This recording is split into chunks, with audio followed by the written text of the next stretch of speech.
welcome to this brief presentation on Vitruvian Quality, a concept I've been working on for a few years to try to help organizations deliver quality at every level in a consistent manner. Before we go into the Vitruvian Quality management practices themselves, let's just have a look at some of the general work practices that we see in organizations around the world.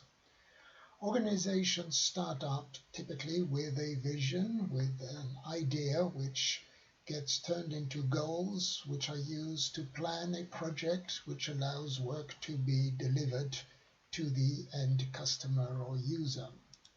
Very rapidly, we identify the fact that we need to keep an eye on what is being done and measure progress, measure the number of activities performed, so that we can replan and avoid going over budget or behind on our schedule.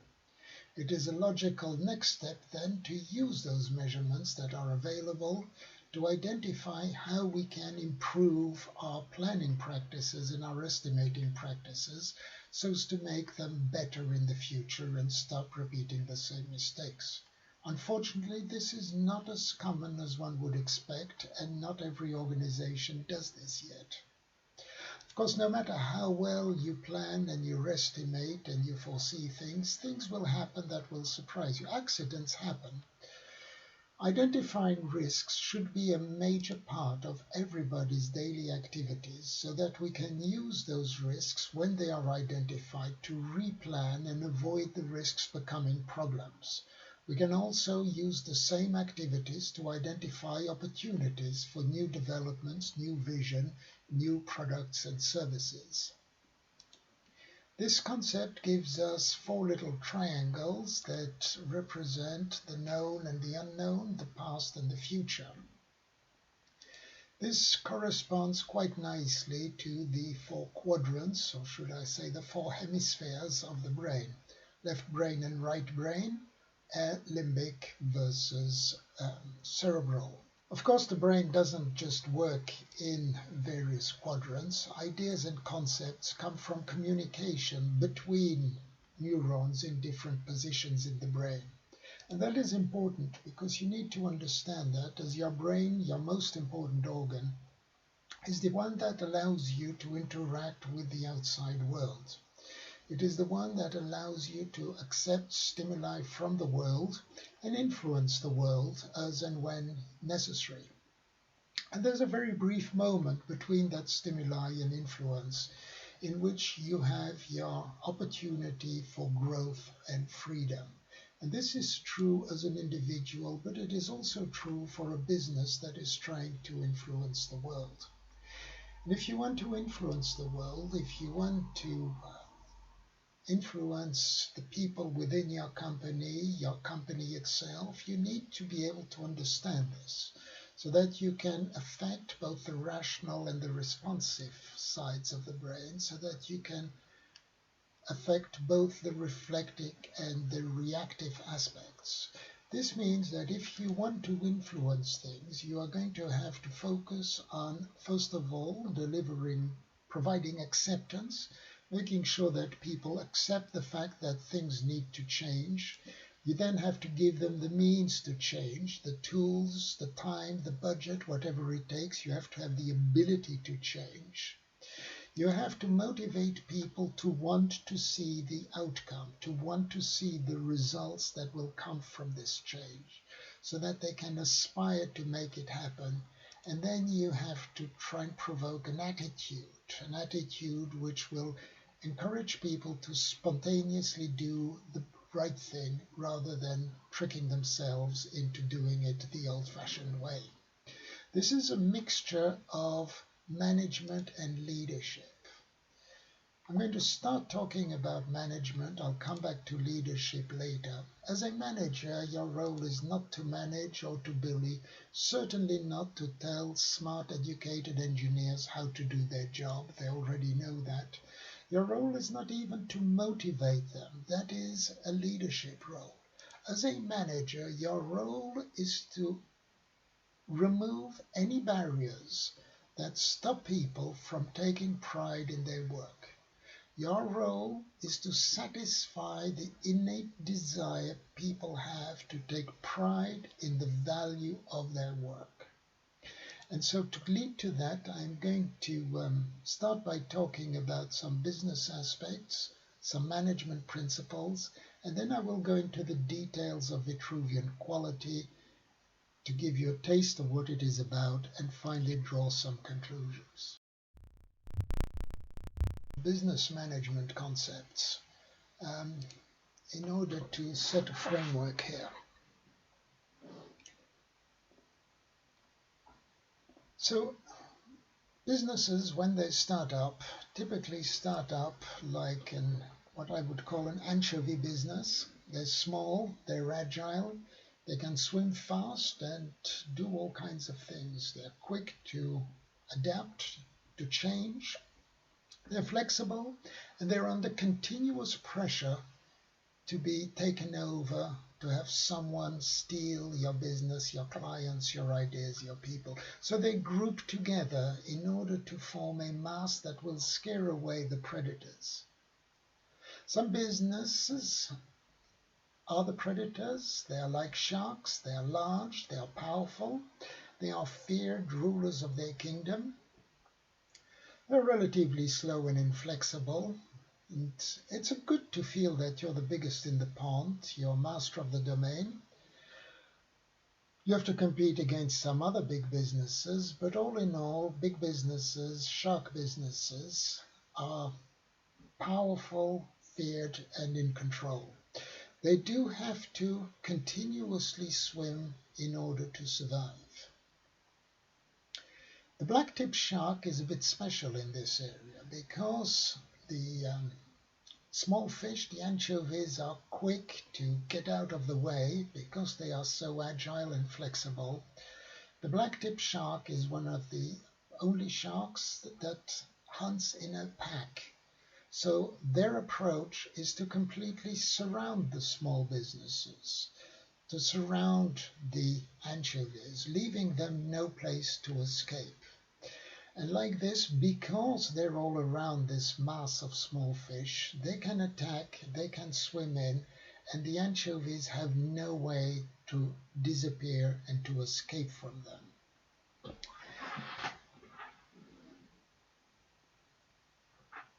There is another way of doing it, though. And the other way of doing it is what I call the octopus business. The octopus is an extraordinary animal. It's one of the oldest animals in the world. It is an animal that has survived for thousands of years with no shell, no skeleton, no bones, no teeth, no claws.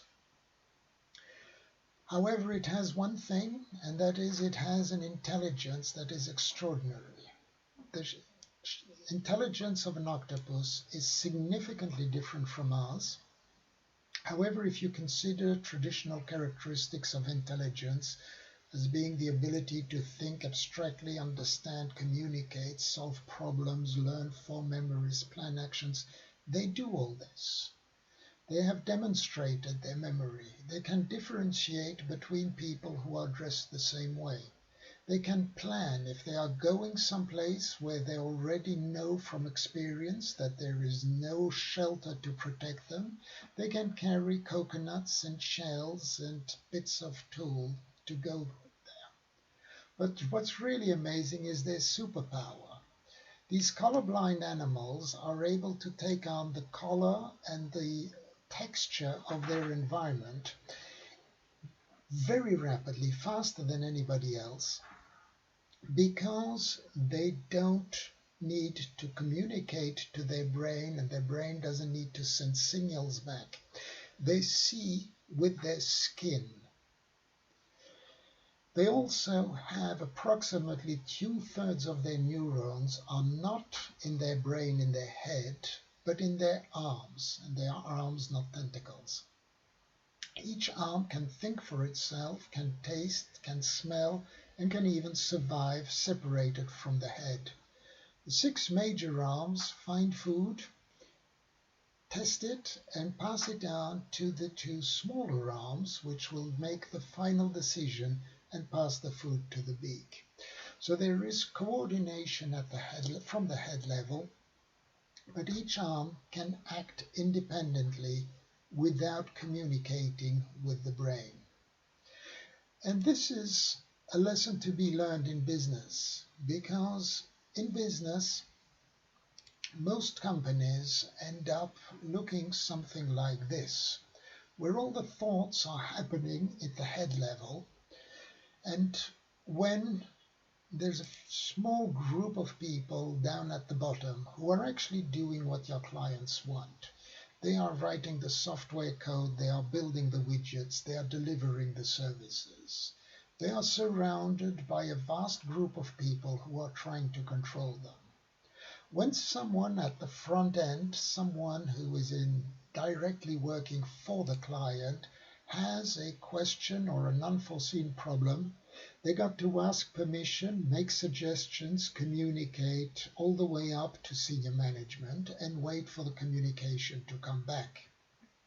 This can take days, can take weeks, with every level of middle management creating an additional opportunity for misunderstanding, miscommunication, and misrepresentation. If you've got middle managers who are playing the politics game of management, you will have censorship and whitewashing at every level of middle management. This is not suitable for the 21st century, for all kinds of reasons. First of all, in this kind of organization, performance is replaced by promotion. Doing what the boss says is more important than doing what is good for the company. Good engineers get promoted to become bad managers.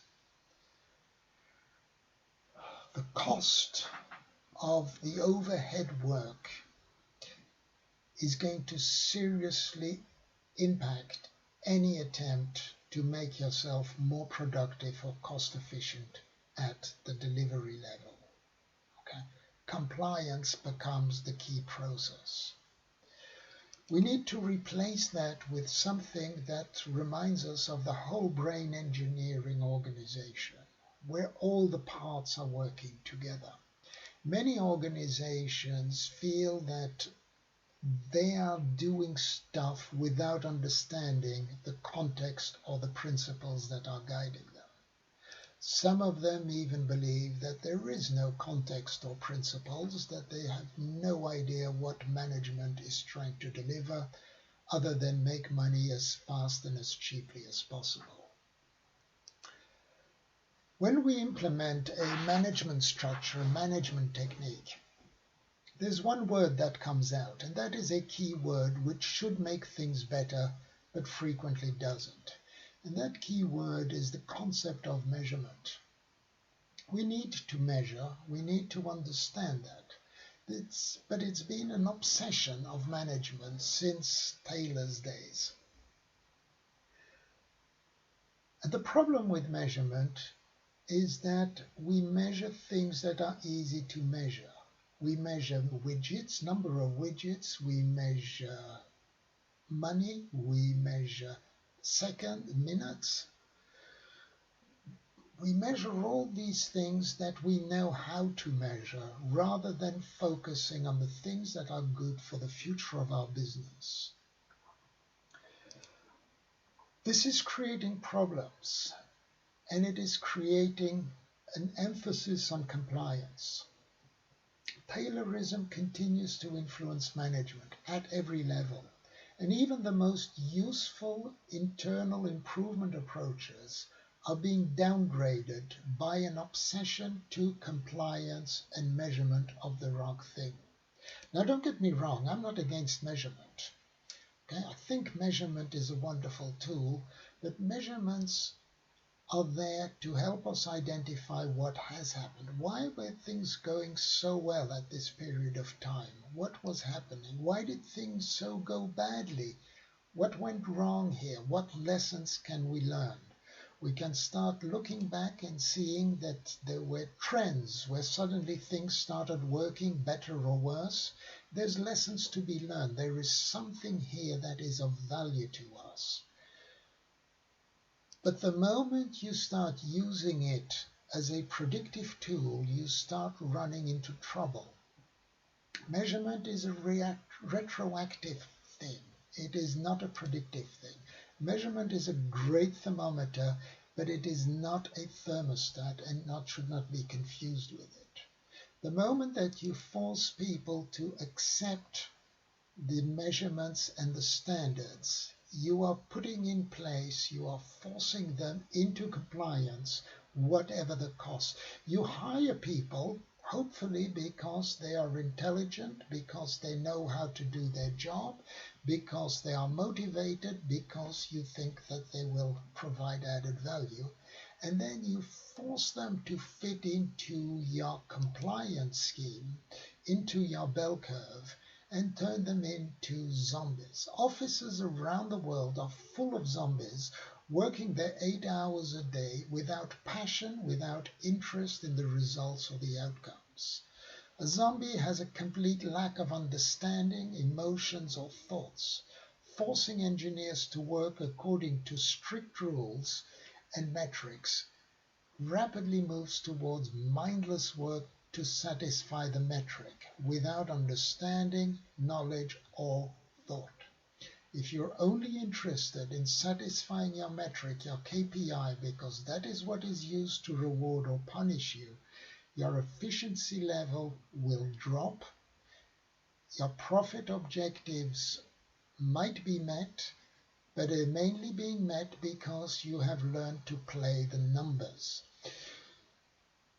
You're not going to make an effort to improve something because you risk impacting your average, impacting your KPI. Slowly, management is moving towards a systemic approach to management instead of a mechanistic approach, in which flat structures and shifting boundaries allow people to react faster and be considered as assets rather than resources. This allows them to deal with ambiguity, complexity, uncertainty, and doesn't rely so much on formalized structures, but on relationships. Of course, in order to do this, you need to empower teams. And empowering means that you have to give your team and every individual in your team the power to be empowered. Empowering teams and then forcing them to achieve a KPI that has been established by someone else, forcing them to follow a process, is not empowering them. You want to give them the power, you want to be an octopus. And that means that within your organization, you want to set up subgroups, teams, that can work together on identifying and resolving their own problems. You want to identify who are the people who know how to resolve the problems and get them to work together to start solving their issues. A cell is a group, no, it's a team of people working together to solve their own problems and make their own decisions and focus on organizing the work in which they are specialized. Of course, they cannot do this on their own. They do need somewhere the head of the octopus who is going to identify the critical needs, make sure that you have got the game plan that allows every member to play the game and create a winning team and come out proud of their success. And that is the point of Vitruvian Quality. It is there to help you be an efficient octopus. Of course, some people are going to tell me that maybe they don't want to be an octopus. They like the idea of being the small, agile fish that can decide by itself where it wants to go and what it wants to do. The problem is when you come to a takeover bid, when an octopus decides to steal your customers, steal your business, the small fish has very little to go on. So you think, well, okay, if that doesn't work, maybe I could be a shark instead. Let's try that aspect. If I was a shark, then I wouldn't be worried about this. Then I could control things and I could take the business from other businesses and I could take the best staff and so on. Unfortunately, shark is a lot of mass with very little brain. So when it gets confronted or when it confronts the octopus, the result is not necessarily what you might expect. The octopus, with its smart arms, with its ability to get reactions and do things without having to always communicate with head office, can get things done much faster and much more efficiently than the lumbering shark. So how does that fit in to Vitruvian quality? The ideas behind Vitruvian quality, I probably should start by introducing Vitruvius. Marcus Vitruvius Pollio, or Lucius Vitruvius Pollio, or Mamura, we don't actually know what he was called for sure, was born sometime before our era and died 15, 20 years into our era. We've got pictures of him, but he probably doesn't look like his pictures. We actually know very little about him. We know that he's considered the father of architecture, but we only have trace of one of his buildings, and that is the Basilica at Fano, which was destroyed without a trace.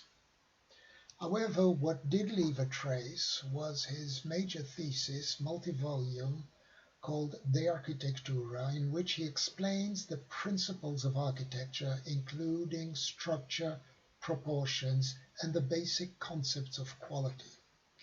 He explains how the proportions of man are ideal. He believed the proportions of man were pure, those of women were not. I don't know why, I don't really care to know why. So he believed the proportions of man were ideal, and that every structure, every temple you build had to be understandable by the man in it. And so the proportions of man became the foundation for the proportions of the buildings and the temples. He also defined the three key principles of quality. He said that you had to always respect these three principles, which were stability, usefulness, and beauty.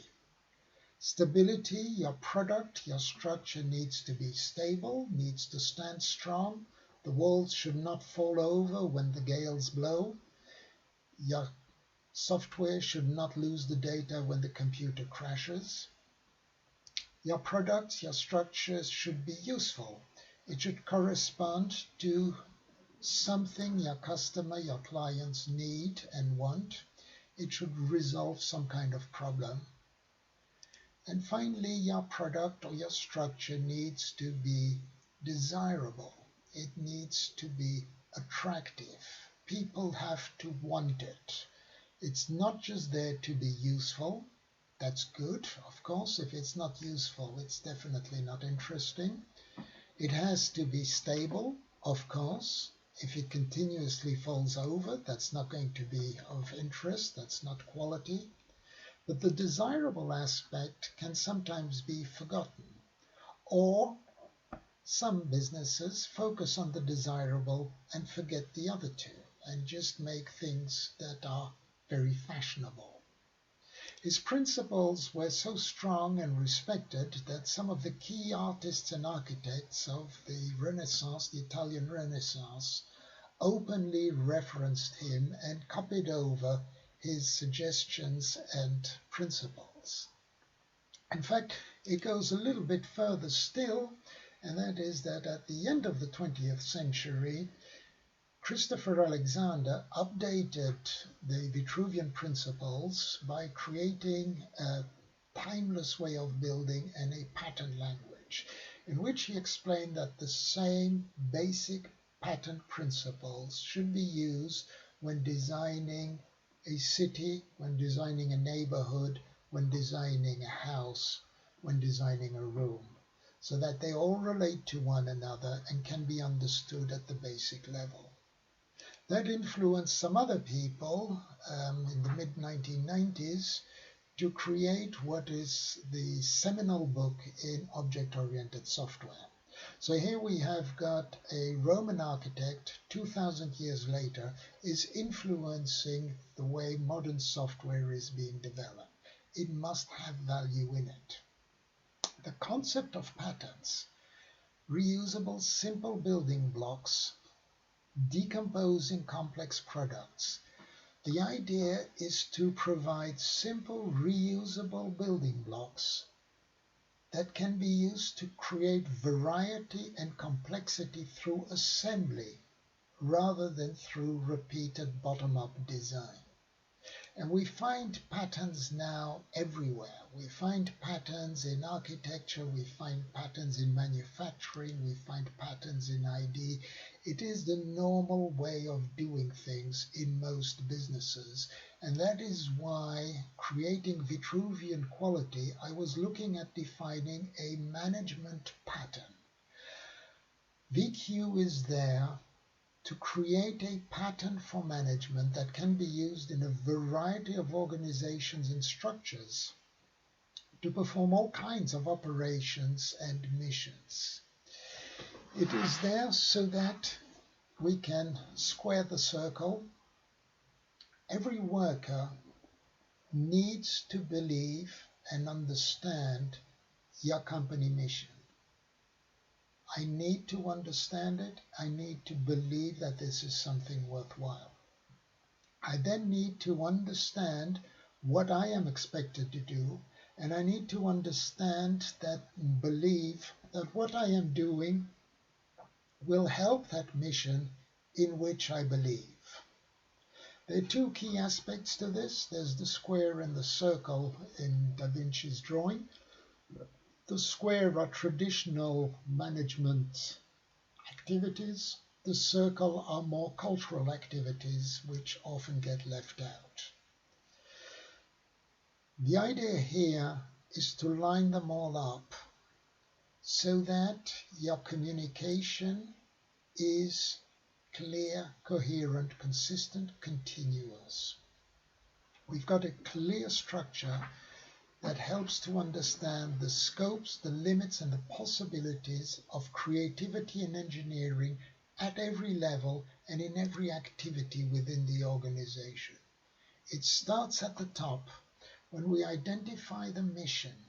Why do you exist as a business? What is your vision for the future? Policies and strategies that are needed to make this become a reality. And this is reflected down, all the way down, into definition of roles and responsibilities, procedures, and the identification of the tasks that need to do.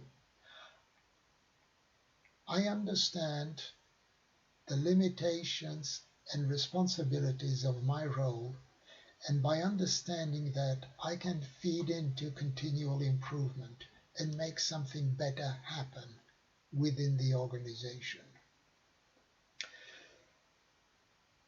You have to get your dimensions correct. You have to make sure you've got the alignment. You have to make sure that all this is understandable in practical terms at every level.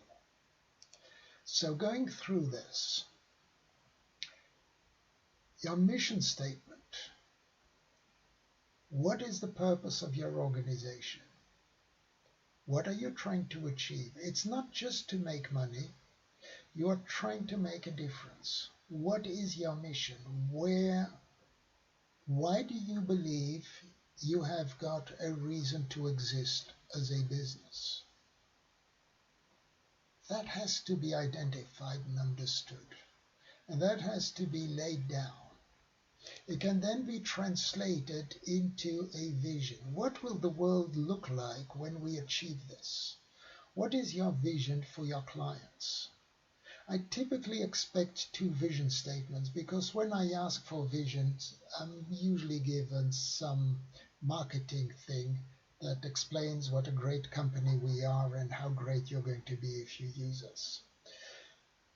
But I want an internal vision too. Find out from your employees, from your staff, why would they want to work for you in 2, 5, 10 years' time if they know they can earn more money somewhere else? What motivates your people other than earning a living?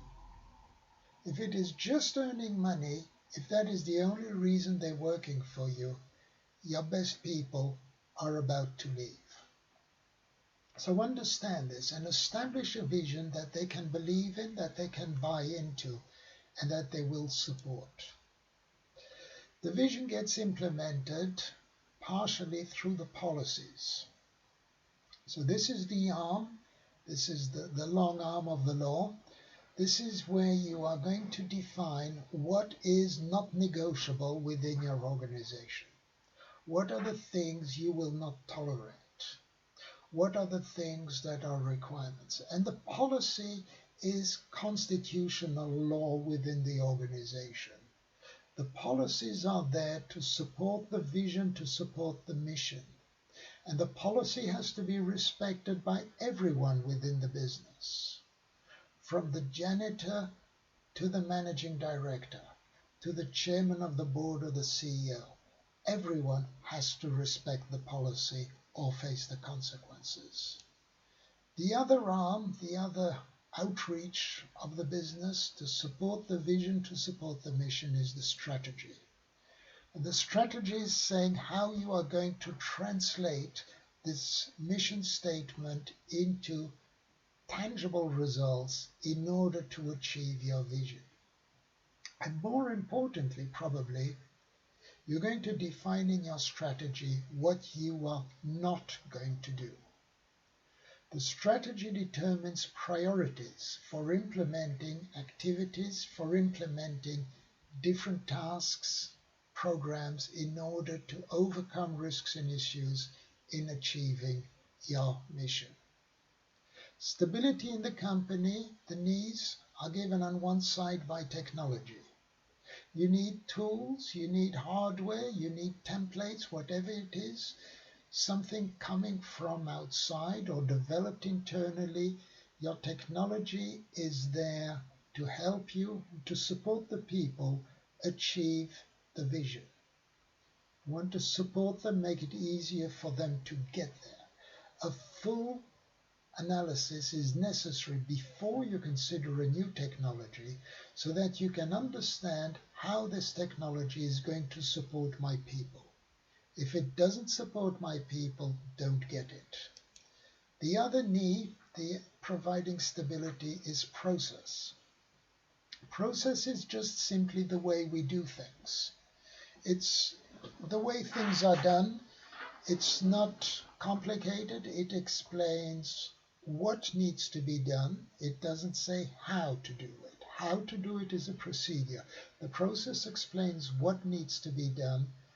So you will say, for instance, that something needs to be communicated, but you will not say that it needs to be written down or emailed or telephoned or left as a post-it note on someone's desk. It's really focused on the what and not the how. The process is the other knee. It provides stability, and the process, like the technology, is only valuable if it is there to support the people and make their life easier. Process and technology do not work without the training. This is your center of gravity. You have to train people to do their jobs. You have to train people to understand the process, to understand the technology. Without training, you are only going to do things badly. You might buy expensive tools because the salesman was good and end up not using them correctly, implementing them badly, and just creating more work for the people. So you need the valid training in process and technology in order to do it correctly. And then moving forwards, the feet, continual improvement is the basis for future effectiveness and efficiency. Everything else that we have done here is getting things to work. Continual improvement is encouraging every individual to recommend ways for doing this better. Save money, save time, do it more effectively, less bureaucracy, less redundancy, identify things that have been forgotten. Those are your traditional management activities and requirements. The leadership requirements are the more cultural aspects. They're more difficult. In my role, I need to understand my responsibility. I need to understand my authority. I need to have visibility in my career path and my skills progression. I need to be comfortable where I am and knowing what's going to happen next. I want to see something about my future within this organization. There are various ways of doing this. I like the Sophia Foundation approach. I'm not going to go into that now. We can talk about that somewhere else. I need feedback.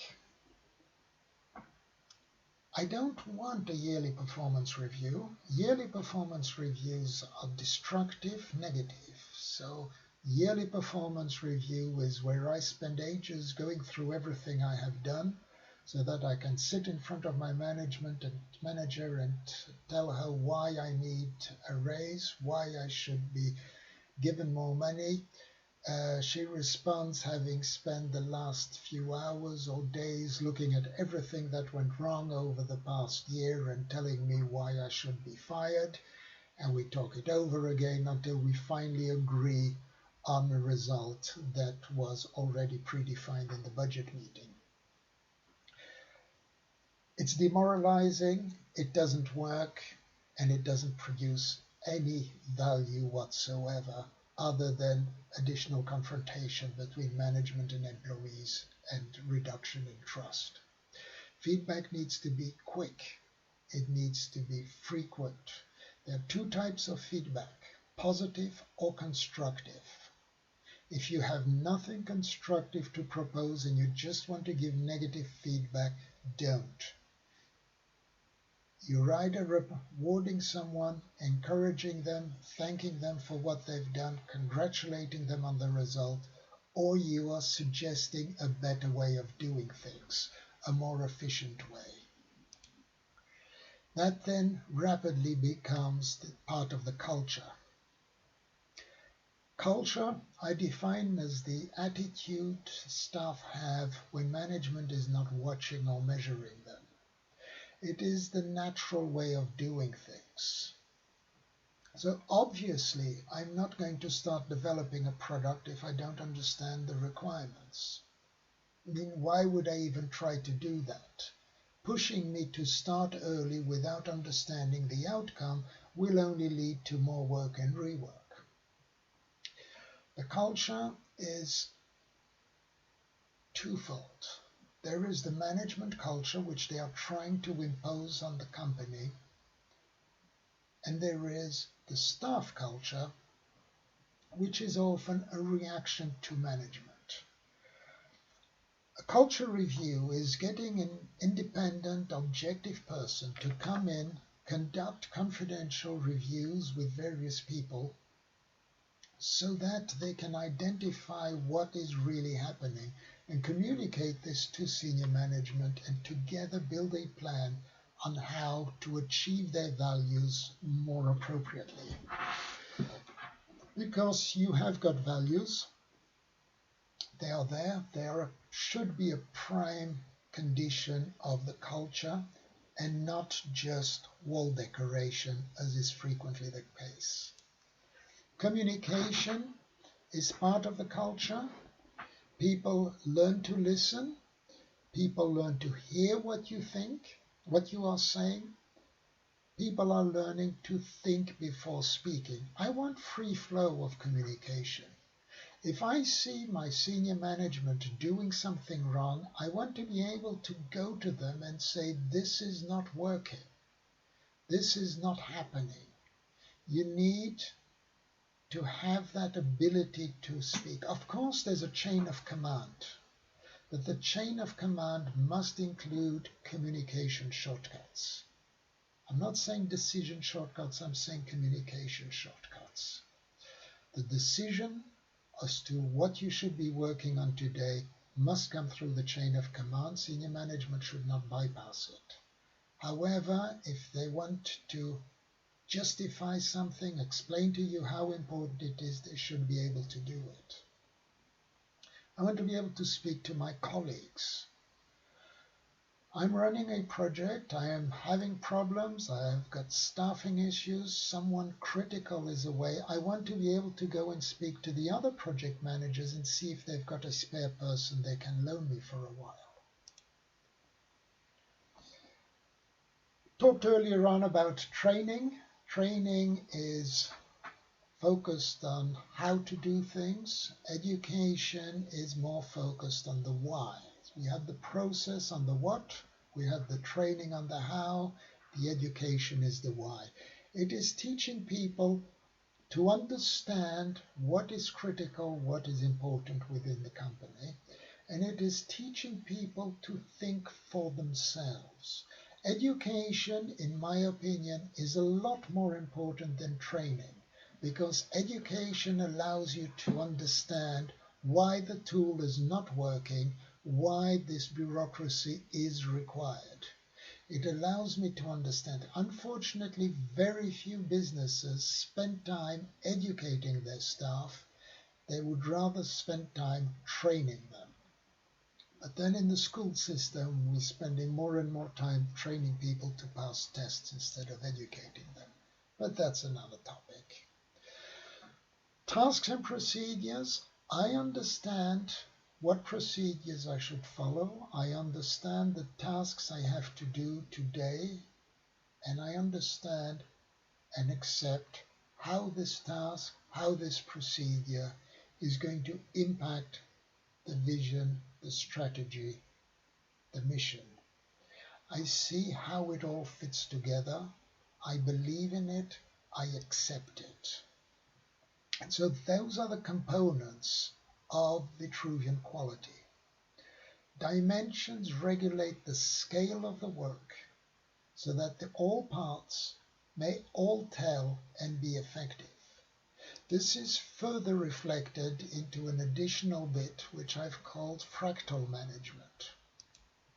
Fractal management, or strange loops, is where you are using within the VQ structure a fractal approach in which every project, every task, every product, every service, every activity is reflecting the full picture. So as we dig down into it, we find the same culture at every level. If I am given an activity to do, I should, on this one simple activity, follow to some extent all the requirements of a project. I want to do some requirements analysis and understand what I'm actually being asked to do. I want to do some estimating and planning to determine the best approach, identify the resources I need and how long it's going to take me to do the work. I need to monitor the work I am doing, and I need to record the results so that they can be fed back into the loop. So every single activity, no matter how small, reflects the culture, the mission, the principles of the organization. In conclusion, trying to make sense of all of this,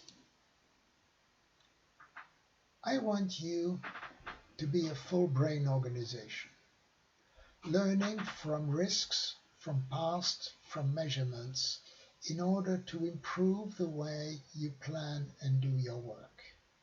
Bringing this all together so that you can react better, influence your business, your customers more effectively, incorporate the various stimuli and effects of the world so that you can work together. In order to do that, I believe you need to be an octopus organization. And that means that you are going to spread the knowledge out, allow your arms, allow your branches, allow your departments, your people, your divisions to see, to think, to understand for themselves, and to share information across barriers, across silos, across stovepipes. Working together so that together every individual understands the game plan, and together you can be a proud organization in which people take pride of their work and how this has impacted the mission of their statement, and can be proud of the company in which they work. An organization in which measurements are made in order to understand things, in order to increase knowledge and wisdom, rather than in order to control, punish, or reward individuals.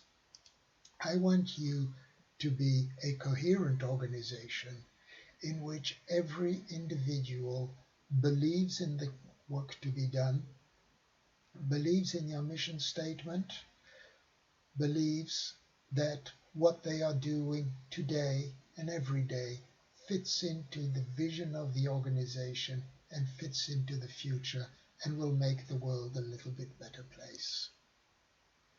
That is the end of the presentation. I'd like to recommend a few books here, which I think are definitely worth reading. They're not necessarily management books, but they're there to be read, and they've all influenced me, certainly to some extent, in this presentation. I'm not going to recommend my own books. That wouldn't really be fair, would it? But they are there, they're available. If you have any questions, if you would like any further information, please do not hesitate to contact me.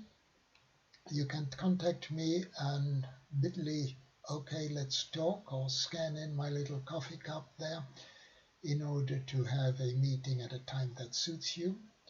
You can contact me through my website, by email, by telephone, or any other way. Thank you for your attention, and I hope this was useful to you.